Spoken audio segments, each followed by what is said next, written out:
April 25, 2026.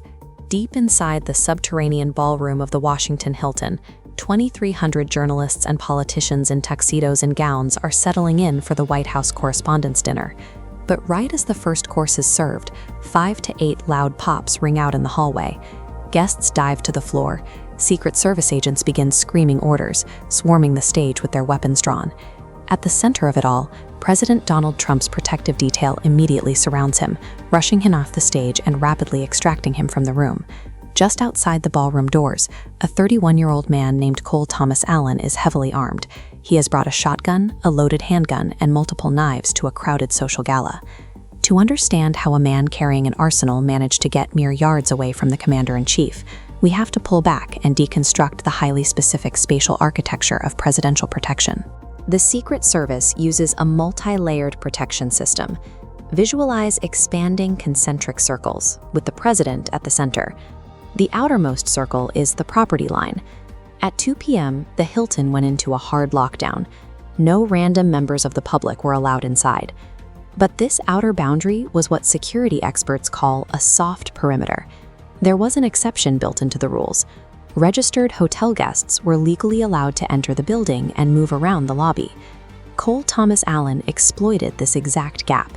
By checking into the Hilton and registering as a guest, he secured legal waiting access inside the facility along with his weapons.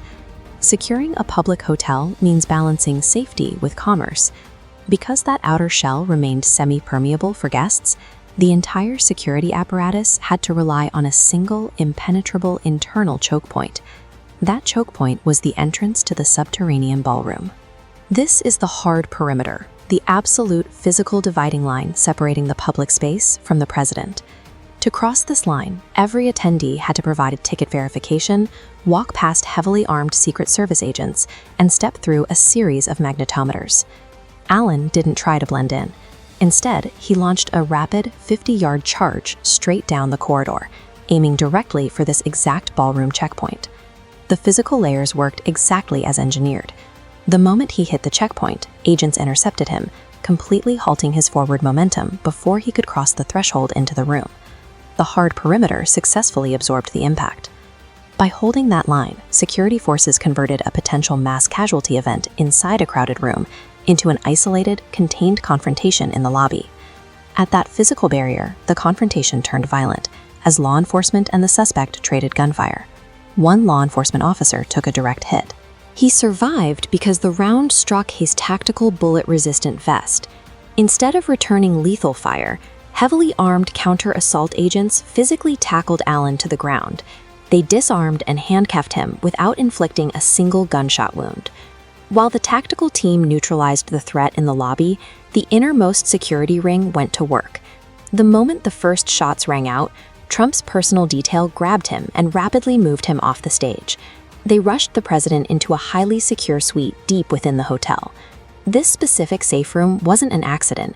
It was engineered into the Hilton's architecture following the 1981 assassination attempt on President Ronald Reagan right outside this very building. Modern presidential protection requires this strict parallel execution. One team aggressively neutralizes the active threat, while another simultaneously extracts the principal from the danger zone. The rest of the night unfolded rapidly. The Correspondents' Dinner was canceled.